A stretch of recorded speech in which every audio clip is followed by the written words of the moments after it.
સંકરણ, કક્ષકોનું સમિશ્રણ એટલે સંકરણ. તો આ સંકરણ છે એ આપણે ટૂંકમાં કીધું, કક્ષકોનું સમિશ્રણ એટલે સંકરણ. હવે અહીંયા આપણે સંકરણ છે એની વ્યવસ્થિત વ્યાખ્યા આખી જોઈ લઈએ. જ્યારે એક જ પરમાણુની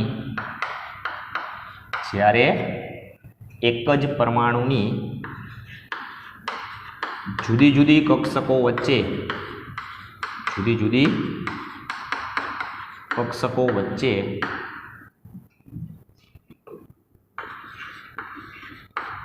ઊર્જા સ્તરનો તફાવત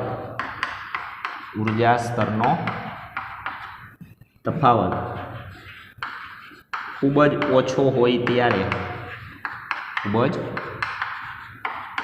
હોય ત્યારે તેવી બે કે તેથી વધુ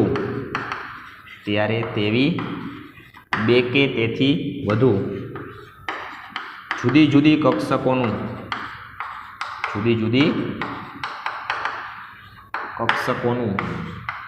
સમિશ્રણ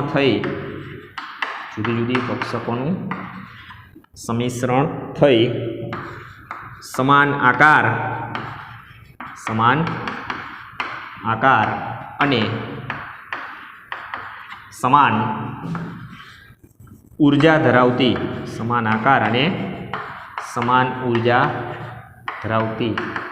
તેટલી જ સંખ્યાની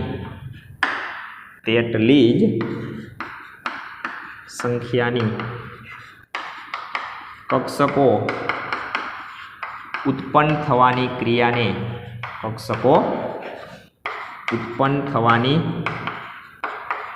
ક્રિયાને સંકરણ કહે છે.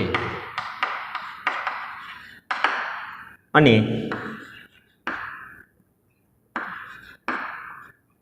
આ ક્રિયાથી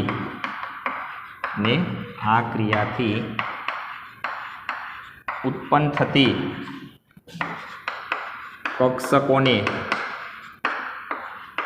સંકૃત અથવા સંકર કક્ષકો કહે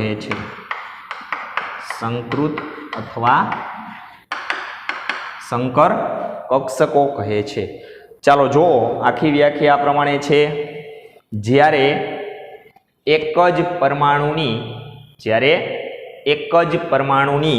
જુદી જુદી કક્ષકો વચ્ચે, બરાબર, એક જ પરમાણુ હશે એની જ જુદી જુદી કક્ષકો હશે. કક્ષકો કુલ 4 પ્રકારની છે, S, P, D ને F. એમાંથી ગમે તે 2 પ્રકારની કક્ષકો સમિશ્રિત થઈ શકે, ગમે તે 3 પ્રકારની કક્ષકો સમિશ્રણ થઈ શકે, ગમે તેટલી હોઈ શકે, પણ જુદી જુદી હોવી જોઈએ. એમની વચ્ચે ઉર્જા સ્તરનો તફાવત ખૂબ જ ઓછો હોવો જોઈએ. બરાબર, આપણે જાણીએ છીએ કોઈ પણ પરમાણુની અંદર ઇલેક્ટ્રોનની ગોઠવણી કરીએ તો અહુબાઉ નિયમ પ્રમાણે કે ઇલેક્ટ્રોન સૌપ્રથમ નીચી ઉર્જાવાળી કક્ષકમાં જ પહેલા ગોઠવાય, પછી એનાથી ઊંચી ઉર્જાવાળી કક્ષકમાં જાય, પછી એનાથી ઊંચી ઉર્જાવાળી કક્ષકોમાં ક્રમશઃ ઇલેક્ટ્રોન ગોઠવાતા જાય. તો આ જે સંકરણનો અભ્યાસ લાગુ પડે છે એ પરમાણુની કઈ કક્ષકોને લાગુ પડે છે? તો પરમાણુની બાહ્ય કક્ષકોને લાગુ પડે છે, અથવા બાહ્ય કોષને. પરમાણુ છે એનો જે સંયોજકતા કોષ છે, અથવા આપણે એને કહીએ છીએ બાહ્ય કોષ, અને એ બાહ્ય કોષમાં જેટલી કક્ષકો હશે, બરાબર, એ કક્ષકો માટે આ સંકરણનો અભ્યાસ લાગુ પડે છે. ખાસ બાબત એ છે, કારણ કે આપણે જાણીએ છીએ કે બંધની રચનામાં જે ઇલેક્ટ્રોન જવાબદાર છે એ ઇલેક્ટ્રોન ખરેખર ક્યાં છે? બાહ્ય કોષના છે. કયા ઇલેક્ટ્રોન છે? બાહ્ય કોષના. તો સંકરણનો અભ્યાસ છે એ પણ પરમાણુની અંદર ઘણી બધી કક્ષકો હોય, પણ એમાંથી કઈ કક્ષકોને લાગુ પડે છે? માત્ર ને માત્ર એની બાહ્ય કોષમાં જે કક્ષકો સંકળાયેલી છે એને જ અભ્યાસ લાગુ પડે છે. તો એના બાહ્ય કોષમાં આવી જે જુદી જુદી કક્ષકો છે, બરાબર, એ ક્રમશઃ જ આવતી હશે ને, જે હશે એ એના પછીની આવે એ. તો એમની વચ્ચે ઓલરેડી ઉર્જા સ્તરનો તફાવત કેવો હોય? ઓછો જ હોય, નહીવત કહી શકાય. કારણ કે આગળ જે કક્ષક આવતી હશે એના કરતાં એના પછી જે કક્ષક આવશે એની ઉર્જા સહેજ વધુ હશે, બહુ મોટો ડિફરન્સ કે તફાવત હશે નહીં. એટલે એવી જ કક્ષકો છે એ સમિશ્રિત થઈ શકે અથવા એનું સમિશ્રણ થાય. ત્યારે તેવી 2 કે તેથી વધુ, બરાબર, ઓછામાં ઓછી 2 કક્ષકો સમિશ્રિત થવી જોઈએ. 2 થી વધારે ગમે તેટલી હોઈ શકે. એ કક્ષકોનું સંમિશ્રણ થઈ સમાન આકાર અને સમાન ઉર્જા ધરાવતી, જો આ બાબત અગત્યની છે, સંકરણ પામ્યા પહેલાની જે કક્ષકો હતી, સંકરણ પામ્યા પહેલાની જે કક્ષકો હતી એને કહેવાય શુદ્ધ પરમાણ્વીય કક્ષકો, બરાબર. કક્ષકોના પ્રકારો આમ બે, એક આવે શુદ્ધ પરમાણ્વીય કક્ષકો, એક પ્રકાર છે શુદ્ધ પરમાણ્વીય કક્ષકો, અને બીજો પ્રકાર છે જેને આપણે સંકર અથવા સંકૃત કક્ષકો કહેશું. બરાબર. આ બે માટે આપણે એક બાબત જોઈ લઈએ ખાસ. કક્ષકોના બે પ્રકાર પડ્યા, એક શુદ્ધ પરમાણ્વીય કક્ષકો, તો આ કક્ષકો સંકરણ પામ્યા પહેલાની છે, આને ટૂંકમાં કેવું તો શું કહેવાય, સંકરણ પામ્યા પહેલાની કક્ષકો, સંકરણ પામ્યા પહેલાની કક્ષકો એટલે શુદ્ધ પરમાણ્વીય કક્ષકો. સંકર અથવા સંકૃત કક્ષકો કોને કહેવાય, તો કે સંકરણ પામ્યા પછીની કક્ષકો, સંકરણ પામ્યા પછીની કક્ષકો, સંકરણ પામ્યા પછીની કક્ષકો છે એને સંકર કક્ષકો અથવા સંકૃત કક્ષકો કહેવાય. તો પહેલી બાબત એક તમને ક્લિયર થઈ ગઈ, બરાબર, કે શુદ્ધ પરમાણ્વીય કક્ષકો કોને કહેવાય, શુદ્ધ પરમાણ્વીય કક્ષકો કોને કહેવાય, તો કે સંકરણ પામ્યા પહેલાની કક્ષકો છે, બરાબર. અને સંકર અથવા સંકૃત કક્ષકો કોને કહેવાય, તો કે સંકરણ પામ્યા પછીની કક્ષકો છે.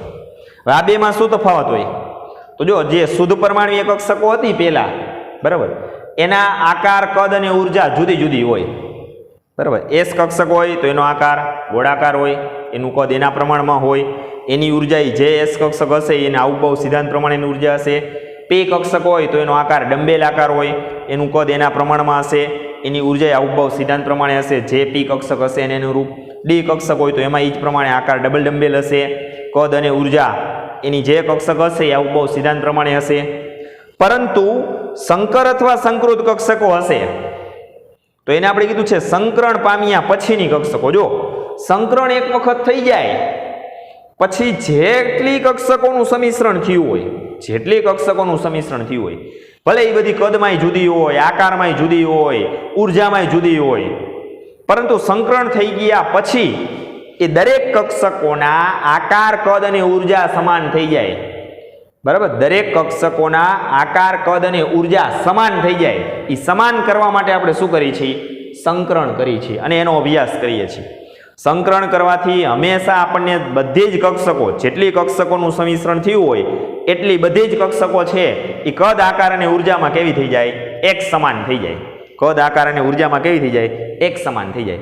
પછી આવી રીતના સમાન ઉર્જા ધરાવતી પરમાણ્વીય કક્ષકોનું સંમિશ્રણ થાય, સમાન ઉર્જા ધરાવતી પરમાણ્વીય કક્ષકોનું સંમિશ્રણ થાય તો કક્ષકોના સંમિશ્રણથી બંધની રચના થાય, કક્ષકોના સંમિશ્રણથી બંધની રચના થાય. એ આગળના લેક્ચરમાં આપણે ભણી ગયા થિયરીમાં કે બે અર્ધપૂર્ણ ભરાયેલી પરમાણ્વીય કક્ષકો છે, બે અર્ધપૂર્ણ ભરાયેલી પરમાણ્વીય કક્ષકો છે એનું સંમિશ્રણ થાય એટલે બંધની રચના થાય. પણ આ પરમાણ્વીય કક્ષકો કેવી હોવી જોઈએ, આવી હોવી જોઈએ, સંકર અથવા સંકૃત કક્ષકો હોવી જોઈએ, એટલે કે સંકરણ પામેલી હોવી જોઈએ. જો સંકરણ પામેલી એટલે ખરેખર કહેવાય શું એને, સંકરણ પામ્યા પછીની કક્ષકો કહેવાય. આવી કક્ષકો હોય શુદ્ધ પરમાણ્વીય કક્ષકો તો એનાથી બંધની રચના થાય ને, એટલે ના પાડી દે છે. જો આ જે બંધની રચના છે એ બંધની રચના માટે કઈ કક્ષકો જવાબદાર છે, તો કે સંકર અથવા સંકૃત કક્ષકો, કે જે સંકરણ પામેલી કક્ષકો છે. અને સંકરણ પામેલી કક્ષકો હોય તો હંમેશા એના આકાર, કદ અને ઉર્જા કેવા થઈ જાય, સમાન, બરાબર. અને સમાન ઉર્જા ધરાવતા આવી પરમાણ્વીય કક્ષકોનું સંમિશ્રણ થાય તો એનાથી જે બધાય બંધ બને અણુની અંદર એ બધાય બનતા બંધ કેવા હોય, એક સમાન હોય એમ આપણે કહી શકીએ. નહીતર સંકરણ પામ્યા પહેલાની જો આવી કક્ષકો હોય શુદ્ધ પરમાણ્વીય કક્ષકો તો એ બધાના આકારે જુદા હોય, કદય જુદા હોય, ઉર્જા જુદી હોય. તો આવી જુદી જુદી ઉર્જા ધરાવતી પરમાણ્વીય કક્ષકોનું સંમિશ્રણ થાય અને અણુની અંદર એલા દરેક બંધ બને તો એ દરેક બંધ છે એ એક સમાન હોઈ શકાય નહીં, એક સમાન હોઈ શકે નહીં, અસમાન કહેવાય. બનતા દરેક બંધ કેવા કહેવાય, અસમાન. પણ પ્રાયોગિક રીતે સાબિત થયું છે કે કોઈ પણ અણુ લ્યો એની અંદર બનતા દરેક બંધ છે એ એક સમાન હોય છે. એ કોની મદદથી સાબિત થયું છે, તો કે આ સંકરણની મદદથી સાબિત થયું છે. કારણ કે કોઈ પણ પરમાણ્વીય કક્ષકો છે એનું સંકરણ કરશો અને સંકરણ કર્યા પછી નવી જે કક્ષકો મળે એને શું કહેવાય?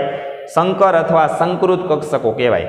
અને આના માટે હંમેશા એક વિધાન સાચું છે અને કોમન છે કે આવી દરેક કક્ષકોના કદ, આકાર અને ઉર્જા સમાન હોય. આવી દરેક કક્ષકો છે એના કદ, આકાર અને ઉર્જા સમાન હોય.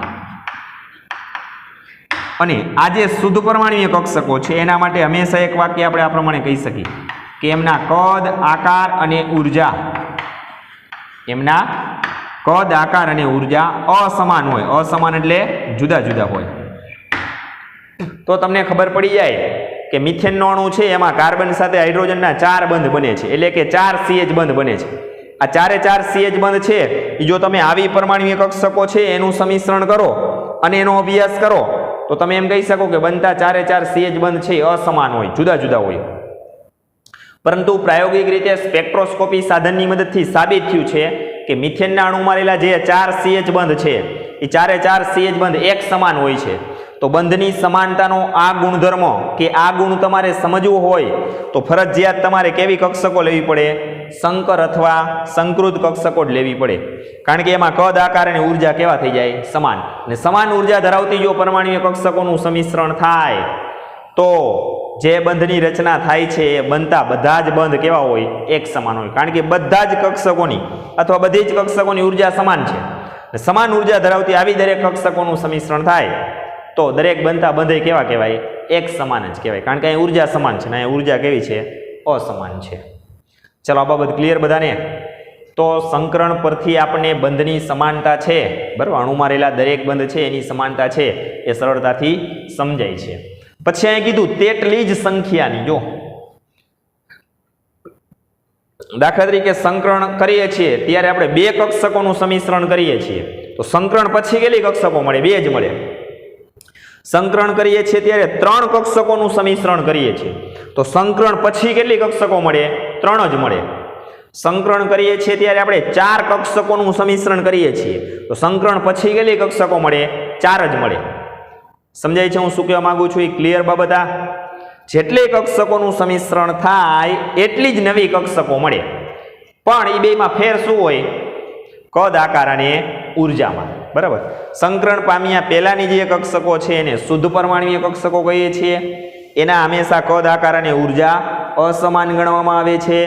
સંકરણ પામ્યા પછીની જે કક્ષકો છે એને સંકર અથવા સંકૃત કક્ષકો કહીએ છીએ. એના કદ, આકાર અને ઉર્જા એક સમાન ગણવામાં આવે છે. ચલો આ બાબત ક્લિયર? એટલે તેટલી જ સંખ્યાની કક્ષકો ઉત્પન્ન જે થાય છે એ ક્રિયાને સંકરણ કહે છે. અને આ રીતે જે નવી કક્ષકો ઉત્પન્ન થાય છે અથવા આ ક્રિયાથી નવી જે કક્ષકો ઉત્પન્ન થાય છે એ નવી કક્ષકોને સંકૃત અથવા સંકર કક્ષકો કહે છે. તો ટેક્સ્ટ બુકની અંદર સંકરણની વ્યાખ્યા આપી છે, બરાબર, પણ એમાં પૂર્ણ રીતે આપેલી નથી, બરાબર, થોડુંક આંશિક આપીને સમજાયેલું છે. એટલે તમે આ વ્યાખ્યા છે એ સાઈડમાં અહીંયા લખજો એટલે તમને સરળતાથી સમજાઈ જશે. ચલો હવે વ્યાખ્યા ક્લિયર કે જ્યારે એક જ પરમાણુની જુદી જુદી કક્ષકો વચ્ચે ઉર્જા સ્તરનો તફાવત ખૂબ જ ઓછો હોય ત્યારે તેવી 2 કે તેથી વધુ જુદી જુદી પરમાણ્વીય કક્ષકોનું સંમિશ્રણ થઈ સમાન આકાર અને સમાન ઉર્જા ધરાવતી તેટલી જ સંખ્યાની કક્ષકો ઉત્પન્ન થવાની ક્રિયાને સંકરણ કહે છે. અને આ ક્રિયાથી ઉત્પન્ન થતી જે કક્ષકો છે એને સંકૃત અથવા સંકર કક્ષકો કહે છે. પછી કક્ષકોના 2 પ્રકારો લીધા આપણે. જે કક્ષકોનું સંમિશ્રણ થાય છે એના 2 પ્રકાર છે: શુદ્ધ પરમાણ્વીય કક્ષકો અને સંકર અથવા સંકૃત કક્ષકો. તો બંધની રચનામાં, બરાબર, બંધની રચનાની અંદર હંમેશા કઈ કક્ષકો સંકળાયેલી હોય છે અથવા કઈ કક્ષકોનું સંમિશ્રણ થાય? તો કે સંકર કક્ષકોનું.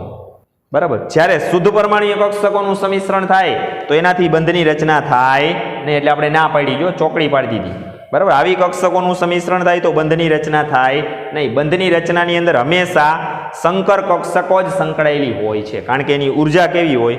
સમાન. જ્યારે અહીંયા ઉર્જા કક્ષકોની કેવી હોય? અસમાન હોય. બરાબર. આ મુખ્ય બાબત છે.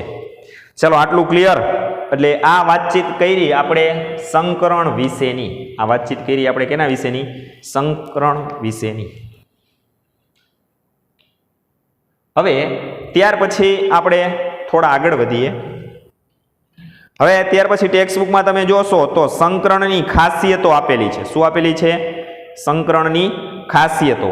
તો એમાં પહેલી ખાસિયત છે એ આ પ્રમાણે છે કે સંકૃત કક્ષકોની સંખ્યા, આ જે સંકૃત કક્ષકો છે એની સંખ્યા સંકરણ પામતી પરમાણ્વીય કક્ષકોની સંખ્યા બરાબર હોય છે.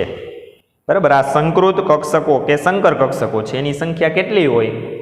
તો કે સંકરણ પામતી જે પરમાણ્વીય કક્ષકો હોય, સંકરણ પામતી જે પરમાણ્વીય કક્ષકો હોય એના જેટલી. એ તો આપણે પહેલા જ કીધું ને કે જો બે પરમાણ્વીય કક્ષકોનું સમિશ્રણ થાય, બેનું થાય છે એટલે બે કક્ષકો કેવી કહેવાય? સંકરણ પામતી પરમાણ્વીય કક્ષકો કહેવાય. તો એનાથી નવી જે કક્ષકો ઉત્પન્ન થાય એને શું કહેવાય? સંકર કક્ષકો કહેવાય. તો એ કેટલી ઉત્પન્ન થાય? બે જ થાય. દાખલા તરીકે સંકરણની અંદર 3 કક્ષકો ભાગ લઈએ તો સંકરણ પછી જે કક્ષકો મળે એ કેટલી મળે? 3 જ મળે. તેટલી જ સંખ્યાની, જો વ્યાખ્યામાં કીધું જ છે. વ્યાખ્યા સમજાઈ ગઈ સરસ રીતે તો બધી ખાસિયતો અને એની શરતો છે એ સમજાઈ જ જશે તમને. બરાબર, એટલે પહેલી ખાસિયત સંકરણની તમને ક્લિયર થઈ ગઈ કે જેટલી કક્ષકોનું સમિશ્રણ થાય એટલી જ કક્ષકો નવી મળે.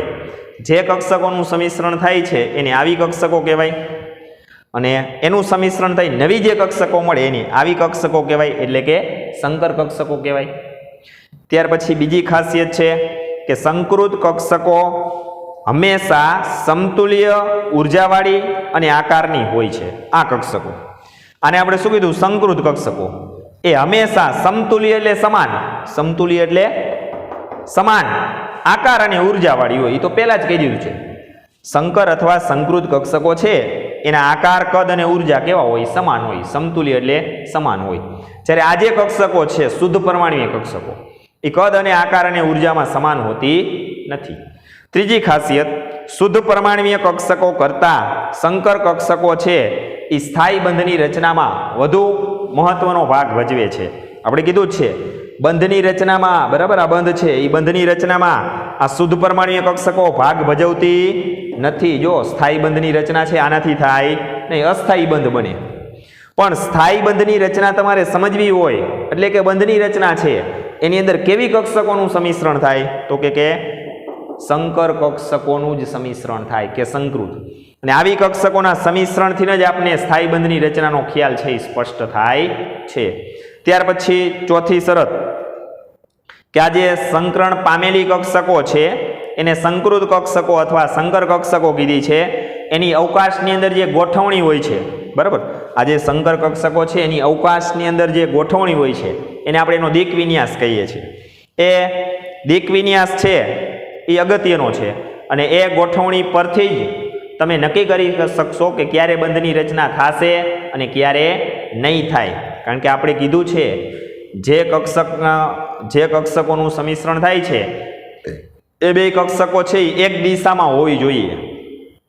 બરાબર, દાખલા તરીકે એક બાજુનો આ પરમાણુ છે એની પરમાણ્વીય કક્ષક છે એ જેવી રીતના ગોઠવાય છે કે જે યામ ઉપર કે જે અક્ષ ઉપર એ દિશા થઈ એની, એ જ અક્ષ ઉપર બીજી જે પરમાણુની કક્ષક આવે છે એ જોડાવી જોઈએ.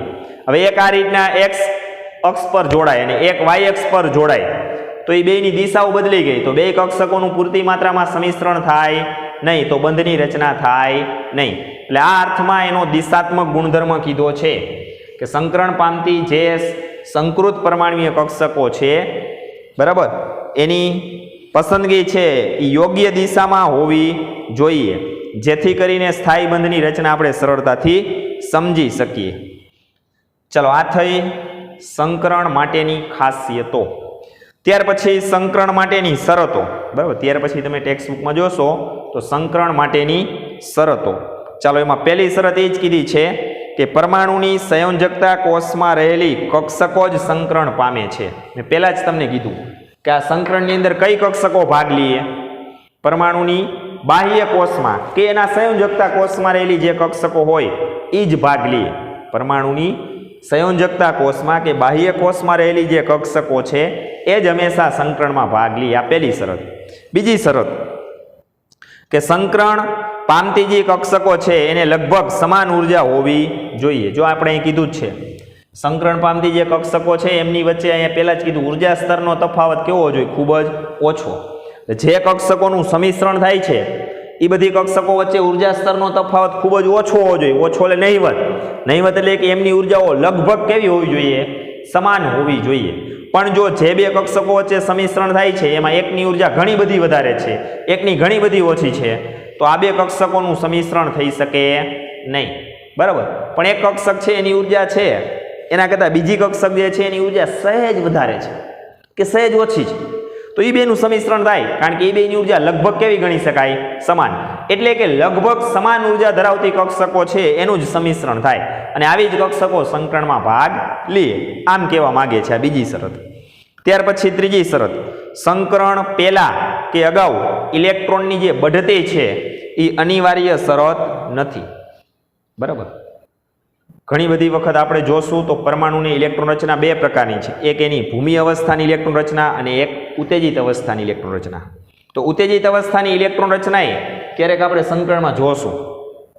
બરાબર ને. મોટા ભાગે આપણે પરમાણુની ભૂમિ અવસ્થાની ઇલેક્ટ્રોન રચના છે એ જ સંકરણમાં આપણે ધ્યાનમાં લેશું. પણ ઘણા બધા કિસ્સાઓની અંદર આપણે જોશું તો સંકરણનો અભ્યાસ કરવા માટે એ જ પરમાણુની ઉત્તેજિત અવસ્થાની ઇલેક્ટ્રોન રચના ધ્યાનમાં લેવી પડશે. જ્યારે આપણે એની ઉત્તેજિત અવસ્થાની ઇલેક્ટ્રોન રચના ધ્યાનમાં લેશું ત્યારે ઇલેક્ટ્રોન જે આગળની કક્ષકમાં છે એમાંથી એને ઉત્તેજિત કરશું અને એના પછીની ઊંચી ઉર્જાવાળી કક્ષકમાં આપણે ઇલેક્ટ્રોનને લઈ જશું, તો એમાં ઇલેક્ટ્રોનની બઢતી થઈ કહેવાય. ઇલેક્ટ્રોનને નીચી ઉર્જાવાળી કક્ષકમાંથી આપણે ક્યાં લઈ ગયા? ઊંચી ઉર્જાવાળી કક્ષકમાં લઈ ગયા. એટલે ઇલેક્ટ્રોનની શું થઈ ગઈ? બઢતી. પણ એ ફરજિયાત શરત નથી કે હંમેશા ઇલેક્ટ્રોનની આવી રીતના બઢતી કરી, બરાબર, એક ઉર્જા સ્તરમાંથી બીજા ઉર્જા સ્તરમાં લઈ જઈ અને પછી જ સંકરણનો અભ્યાસ થઈ શકે એવું જરૂરી નથી. એટલે અનિવાર્ય શરત નથી. બરાબર. જો લઈ જવું પડે ઇલેક્ટ્રોનને એક સ્થિતિમાંથી બીજી સ્થિતિમાં તો લઈ જવાનો, પણ હંમેશા એ કરવું જ પડે એ જરૂરી નથી. આ ત્રીજી શરત. અને ચોથી શરત કે એવું જરૂરી નથી કે હંમેશા અર્ધપૂર્ણ ભરાયેલી કક્ષકો જ સંકરણમાં ભાગ લે. બરાબર. ક્યારેક આપણે જોશું તો પૂર્ણ ભરાયેલી જે કક્ષકો હશે એ પણ સંકરણમાં ભાગ લેશે. પણ મેં તમને ક્લિયર કરાવી દીધું છે કે હંમેશા અર્ધપૂર્ણ ભરાયેલી બે પરમાણ્વીય કક્ષકોનું સમિશ્રણ થાય તો જ બંધની રચના થાય, પણ પૂર્ણ ભરાયેલી કક્ષકો છે એનું સમિશ્રણ થાય તો બંધની રચના થાય નહીં. આ સમજાયું છે. પણ અહીંયા તો સંકરણ માટે છો, બંધની રચના માટેની વાત નથી. બંધની રચનામાં તો હંમેશા બે કક્ષકો અર્ધપૂર્ણ ભરાયેલી જ હોવી જોઈએ. બરાબર. જે બે કક્ષકો છે એ અર્ધપૂર્ણ ભરાયેલી જ હોવી જોઈએ. પૂર્ણ ભરાયેલી કક્ષકોથી બંધની રચના થાય નહીં. આ પહેલી બાબત. ચલો, આ વસ્તુ ક્લિયર. પણ સંકરણની અંદર મોટા ભાગે આપણે જોશું તો અર્ધપૂર્ણ ભરાયેલી કક્ષકો જ ભાગ લેશે અને બંધની રચના કરશે. ક્યારેક પણ એવું પણ બનશે કે પૂર્ણ ભરાયેલી કક્ષકો આવશે તો એ સંકરણમાં ભાગ લેશે પણ એનાથી બંધની રચના નહીં થાય. પણ એ જે પૂર્ણ ભરાયેલી કક્ષકો સંકરણમાં જે ભાગ લે છે અને એમાં રહેલા જે ઇલેક્ટ્રોન છે એ અબંધકારક ઇલેક્ટ્રોન સ્વરૂપે રહેશે. બરાબર. તો આપણે કીધું જ છે પૂર્ણ ભરાયેલી કક્ષક એટલે એમાં કેટલા ઇલેક્ટ્રોન આવે? 2. એટલે યુગ્મિત થઈ ગયા. આ યુગ્મિત ઇલેક્ટ્રોનો એને કેવા ગણવામાં આવે છે?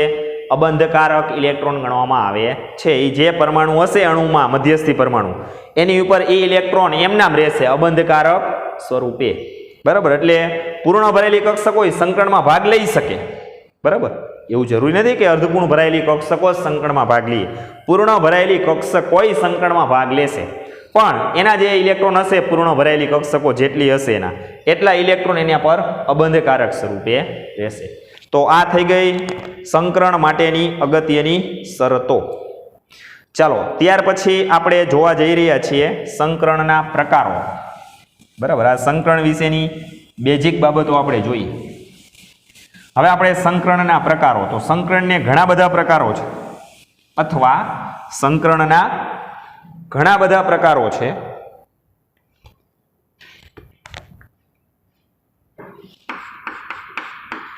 એમાંથી આપણે મોટા ભાગે મુખ્ય 3 પ્રકારો વધુ ઉપયોગી છે. પહેલો પ્રકાર છે એસપી સંકરણ. એકદમ ઈજી. જે સંકરણની અંદર અહીંયાથી જ ખબર પડી જાય એસ પ્રકારની ઉપર કાંઈ નથી એટલે કેટલી કક્ષક ગણવાની? 1. પી પ્રકારમાં ઉપર કાંઈ નથી એટલે કેટલી કક્ષક ગણવાની? 1. એટલે જે સંકરણમાં એક એસ પ્રકારની કક્ષક અને એક પી પ્રકારની કક્ષક, એમ કુલ કેટલી કક્ષકો થઈ? 2. એ 2 કક્ષકોનું સમિશ્રણ થાય તો એને એસ પી સંકરણ કહેવાય. જે સંકરણમાં એક એસ પ્રકારની કક્ષક અને એક પી પ્રકારની, એમ કુલ 2 કક્ષકોનું સમિશ્રણ થાય તો એને sp સંકરણ કહેવાય. ત્યાર પછીનો પ્રકારની વાત કરીએ તો sp2 સંકરણ. sp2 સંકરણ તો જે સંકરણમાં s પ્રકારની એક કક્ષક અને p પ્રકારની ઉપર બે ઘાત છે એટલે બે કક્ષકો, એમ કુલ 3 કક્ષકો, એમ કુલ 3 કક્ષકોનું સંમિશ્રણ થાય તો આવા સંકરણને sp2 સંકરણ કહેવાય. જે સંકરણમાં s પ્રકારની એક કક્ષક અને p પ્રકારની બે એમ કુલ 3 કક્ષકોનું સંમિશ્રણ થાય તો આવા સંકરણને sp2 સંકરણ કહે છે. ત્યાર પછીનો ત્રીજો મુખ્ય પ્રકાર sp3 સંકરણ. sp3 સંકરણ જે સંકરણમાં s પ્રકારની એક કક્ષક અને p પ્રકારની ઉપર 3 ઘાત એટલે 3 કુલ કેટલી થઈ 4, s પ્રકારની 1 પ્લસ p પ્રકારની 3 એટલે કુલ કેટલી કક્ષકો થઈ 4. આ 4 કક્ષકોનું સંમિશ્રણ થાય તો સંકરણ પછી કક્ષકો કેટલી મળે 4, પણ કેવી મળે સમાન આકાર અને ઉર્જા ધરાવતી. બરાબર, આ ક્રિયાને શું કહેવાય sp3 સંકરણ કહે છે. એટલે મુખ્ય આ 3 પ્રકાર તો સંકરણના ઉદાહરણ સાથે આપણે ભણવાના છીએ. બરાબર, આ ઉપરાંત સંકરણના ઘણા બધા પ્રકારો છે. બરાબર, જેમાં આપણે આગળ જાતા જોશું કે dsp2 સંકરણ, આ બધા એના ગૌણ પ્રકારો છે. તો જો આમાં ડી કક્ષકનો સમાવેશ થયો, આમાં બે જ કક્ષકો હતી s અને p, એવા સંકરણના પ્રકાર જોયા.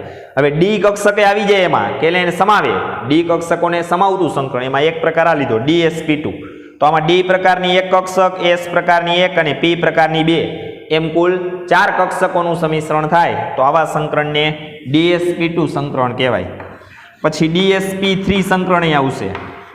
તો જે સંકરણમાં ડી પ્રકારની એક કક્ષક, s પ્રકારની એક કક્ષક અને p પ્રકારની 3 એમ કુલ 5 કક્ષકોનું સંમિશ્રણ થાય તો આવા સંકરણને dsp3 સંકરણ કહેવામાં આવે છે. પછી ઘણા બધા પ્રકારો આવશે d2sp2. જે સંકરણમાં ડી પ્રકારની 2 એટલે 2 ઘાત છે એટલે 2 કક્ષકો, s પ્રકારની 1 અને p પ્રકારની 2 એમ કુલ 5 કક્ષકોનું સંમિશ્રણ થાય તો આ પ્રકારના સંકરણને d2sp2 સંકરણ કહે છે. આ રીતના ઘણા બધા વિવિધ પ્રકારો આવશે કે જેમાં ડી કક્ષક છે એને પણ આવરી લેવામાં આવે છે. તો આપણે તો મુખ્ય 3 પ્રકારો જોવાના છીએ. એ ઉપરાંત ડી કક્ષકને સમાવતા સંકરણમાં 2 પ્રકાર આપણે જોવાના છીએ. બાકીના ડી કક્ષકને સમાવતા સંકરણના પ્રકાર છે એ તમારે 12મા ધોરણમાં પણ આવશે, એટલે તમને આઈડિયો આવી જ જશે. પણ રચના સંકરણની નાતે એ બધી આની જેમ જ આવે, મુખ્ય પ્રકારો ભણશું એની જેમ જ, ખાલી એનો પ્રકાર બદલાય. પ્રકાર બદલાય તરત તમને ખબર પડી જાય કે એમાં કેટલી કક્ષકો આવે અને કઈ કઈ આવશે. બરાબર, એ પણ એના પરથી જ ખબર પડી જાય. એટલે સંકરણના પ્રકાર છે એ અગત્યના છે. હવે પછીના લેક્ચરમાં આપણે દરેક પ્રકારો છે એ જોશું અને ક્યારે અણુની અંદર કયા પ્રકારનું સંકરણ જોવા મળશે એ પણ આપણે એનો અભ્યાસ કરીશું. ચલો, આટલું રેડી બધાને? ઓકે.